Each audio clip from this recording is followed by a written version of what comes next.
I will say, I'm embarrassed. I mean, all I do is write. These people have been honored, do so much actual struggle. I mean, it's just, I'm just a dilettante, but what can I do? So I was, of course, Jonathan asked me to talk about the crisis, but I don't think I really should do, if you want, I can give you, PowerPoints and show you about liquidity traps and all. I don't think I want to do a lot of technical economics here. I want to talk about the meaning we ought to take from the crisis and what it should say to us about where we go from here.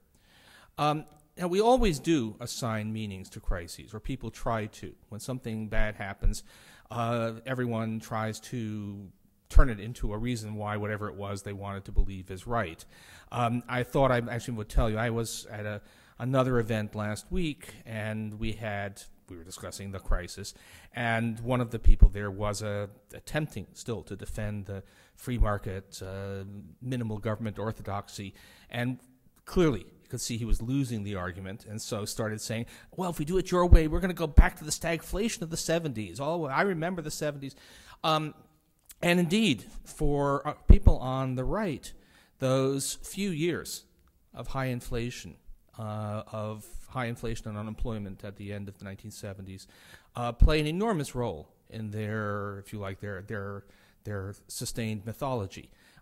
Whenever you propose to do something that would make a fairer society, something that would provide a decent wage, something that would provide a decent social safety net, something that would try to ensure that the benefits of productivity are in fact shared across the country, they say, oh, well, that will bring back the stagflation of the 70s. My reaction to that, actually, I think the technical description would be is it really pisses me off. Because, in fact, it somehow sweeps into the dustbin those almost 30 years after World War II, when we achieved enormous progress in this country, when we had tremendous economic growth, tremendous rise in the standard of living, full employment, a reasonable amount, never perfect, but a reasonable amount of social justice, all of that with a strongly progressive tax system, a strong commitment to middle-class equality, and, of course, a strong labor movement. But all of that is supposed to be washed out by a few bad years, which in fact had nothing to do with any of those things. Had a lot to do with political turmoil and wars in the Middle East, cutting off the oil supply, but in any case, had nothing to do with that. But it's always been used as the excuse. Now, we've had almost 30 years now of an entirely different regime, a regime that is based on the principle that free markets are right, except occasionally you need to intervene to make sure that the rich get more than their share, that greed is good, that regulation is always a mistake. And all through those years, that system has failed to deliver. You can just look at how little gain, if any, ordinary working Americans made during that period. The stagnation of middle-class incomes, huge gains at the top, an enormous overgrown financial system which made a few people very rich. But whenever you suggested that maybe this thing wasn't working, that all of these promises of the Reagan Revolution were not actually being delivered, the answer was, well, look at what happened. The last time we tried to have any things you want, we had a crisis. Well, guess what? We have a crisis. A crisis that is, of course, worse than what we had in the 70s.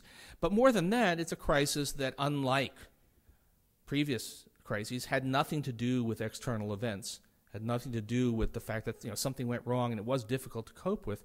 This was purely internally generated, and it is, in a way that the much talked about stagflation in the 70s was not. It is a direct product of the governing philosophy that has been running us for this past generation.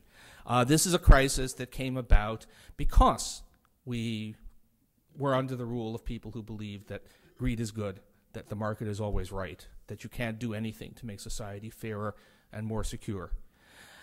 About the crisis itself, I think the really startling thing for somebody with my professional interests is, in a way, how ordinary it is. Not saying that the events are ordinary, but we look at what's happening, and it's not something of a type that we've never seen before. On the contrary, it's things that are extremely familiar from economic history. You look at the nature of the financial crisis, and you say, okay, look, the financial instruments may be exotic and complicated. This is the 21st century. Bank runs in the 21st century are not, for the most part, mobs of people pounding on the doors of a bank. They're mobs of people frantically clicking on their mouses, trying to get stuff to move over the ether. But in fact, in economic terms, this is a very conventional financial crisis. The surprise is not that we're having something we've never seen before. It is that we have managed here in 2009 to recreate something that is pretty much the same thing that happened in 1930 and 1931. How did we do that? We thought that that was all behind us. We thought that we had learned better than that. And the answer, of course, is that we forgot what we had learned. What happened during these past 30 years was a couple of things.